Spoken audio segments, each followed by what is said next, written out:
What is going on, guys? This is Dr. Ryan Garner with Apothecary Wellness. Today's video is more health industry insights, and today we're talking about retail pharmacy. So let's get after it. Now, last time out, we talked about PBMs and their sources of profit and why they can't truly be a clinical second look when it comes to drug management. But the other commonly assumed second check when it comes to drug management are retail pharmacists. And today we're talking about why the position that they're currently in can't quite live up to that expectation. And before we dive into why our current system does not allow retail pharmacists to be able to offer that true second check, we have to first take a look at what ultimately cultivated to put them in the position they are currently in. Now, we did talk about PBMs previously, and one of the modes of profit that we didn't quite discuss in the last video because it's not their primary source, but it is still a driver of their revenue, is price protection. Now, what price protection is essentially the PBM negotiating with pharmacies, be it retail or specialty, to essentially secure low prices. So their clients are buying into these low negotiated drug costs. And what this has done is it has created very, very small margins on the retail front. Super inexpensive drugs are yielding incredibly low margins, sometimes as low as 25 cents, a dollar. And oftentimes pharmacies are actually losing money depending on the reimbursement strategy that the PBM has, whether it be a percentage of average wholesale price or AWP or maximally allowable costs. And this doesn't often represent the actual time and effort that went into filling that prescription. For example, a pharmacist may have to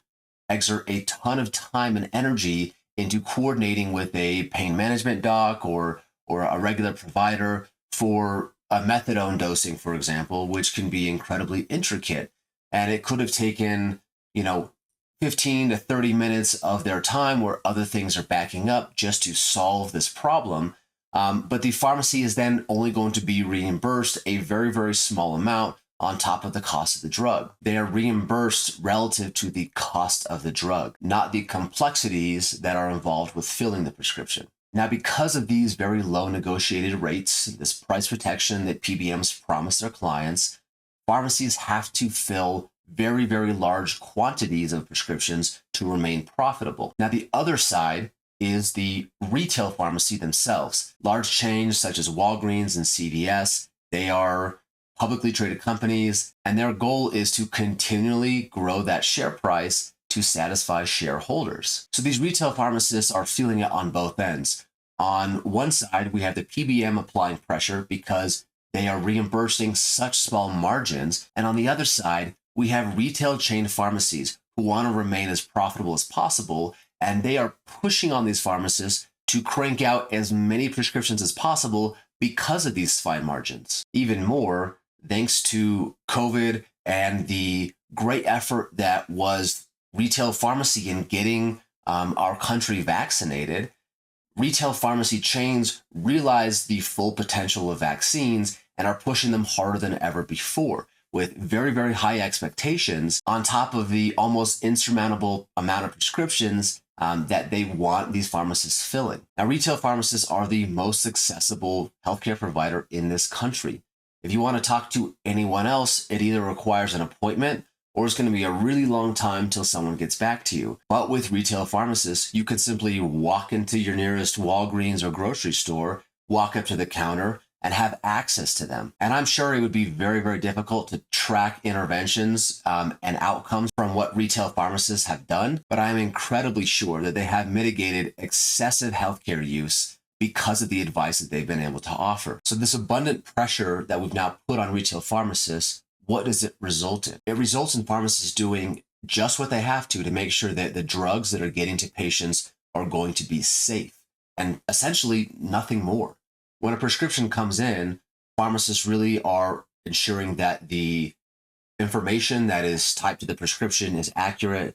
They're looking at drug-drug interactions, and they're verifying that medications are safe with patients' health conditions and allergies and so forth. And frankly, the pressure that's put on these retail pharmacists limits the amount of time they can even have to counsel patients and offer advice that really could be super important for their health outcomes. And this obviously is not supposed to be an attack on retail pharmacists. In fact, I can guarantee you that retail pharmacists are some of the most intuitive healthcare providers. They can essentially put together a patient's health history based off of the medications that they're on or have tried. Additionally, seeing combinations of other medications can really guide them to understanding the specifics of a patient's health condition. And so there is a ton of pressure on pharmacists to be doing all these things all at once. But really in that position, all they can be doing is making sure that patient safety comes first. So why can't retail pharmacists be that true second look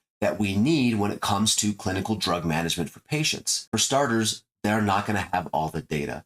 As I mentioned, yes, they're incredibly intuitive, but there's a lot of things that they're lacking. We're lacking labs, we're lacking certain health histories, they're lacking data when it comes to complete prescription history claims. And as we put together, they really don't have the time to call the provider, wait on hold, talk to someone in the office, and simply hope that they're going to receive a call back with an updated A1C or LDL or whatever it may be thereafter. They do not have the time to be able to investigate things further. They're asked to be filling prescriptions over and over and over again. And from the retail chain they work for, delving into other matters doesn't actually increase profitability.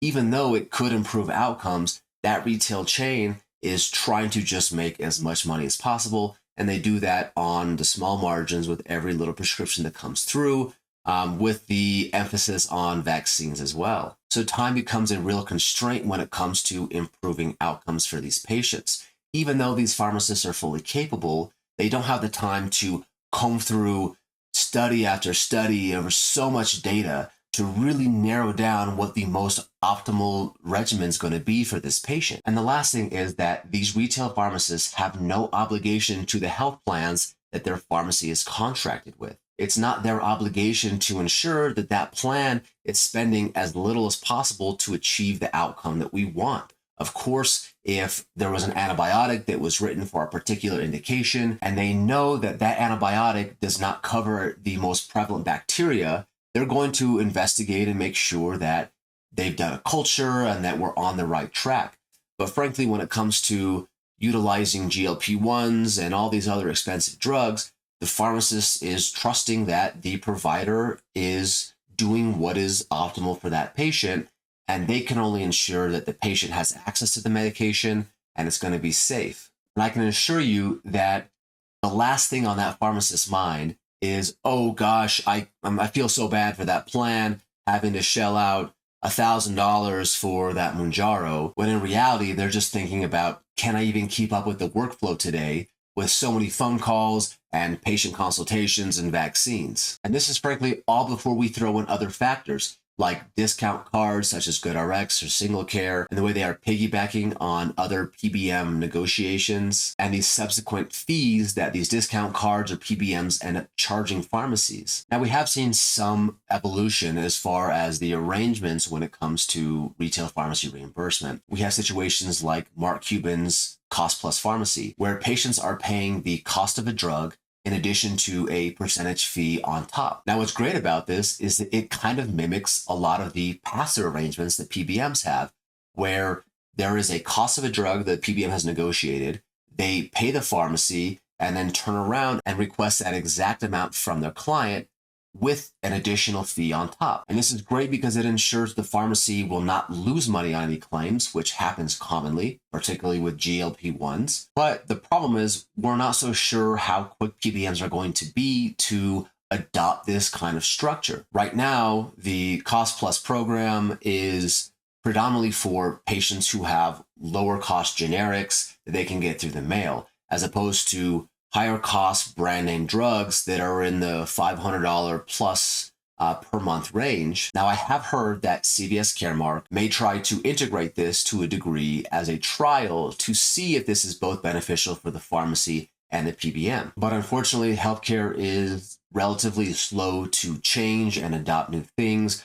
So it may be some time before we see this as the norm. Ultimately, retail pharmacists are an incredible resource for patients. They're very easy to access and they're incredibly knowledgeable. The downside is that with all the pressures on them, from PBMs to retail pharmacy to crank out as many prescriptions as possible, they can't actually fulfill this role of assuming, well, the PBM's looking after the drugs as well as the pharmacist. So if it got through the physician to the PBM to the pharmacy and now ultimately to the patient, then it must be the correct, most optimal thing to be doing. And if you just take a look at where healthcare is at, the amount of spending that we have, we can see that this is really not the case whatsoever. My message to retail pharmacists is your communities do rely on you heavily.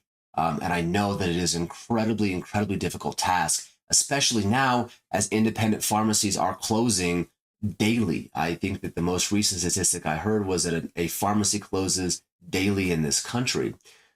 Pretty soon, we're only going to be left with retail pharmacies, and pharmacists are going to be at their mercy. So be sure to thank your local retail pharmacists for all they do. There's so much they're doing behind the scenes under immense pressure, and they're still making sure that your drug regimen is safe. However, if employers and health plans really want their members getting the most out of their medications, achieving the best outcomes they can, and truly utilizing the lowest cost drugs available to do this, they can't be relying on PBMs and unfortunately cannot be relying on retail pharmacists for this. Thank you guys for tuning in. Check out our other videos on health insights and patient cases. Subscribe to the channel and follow us on LinkedIn for more content.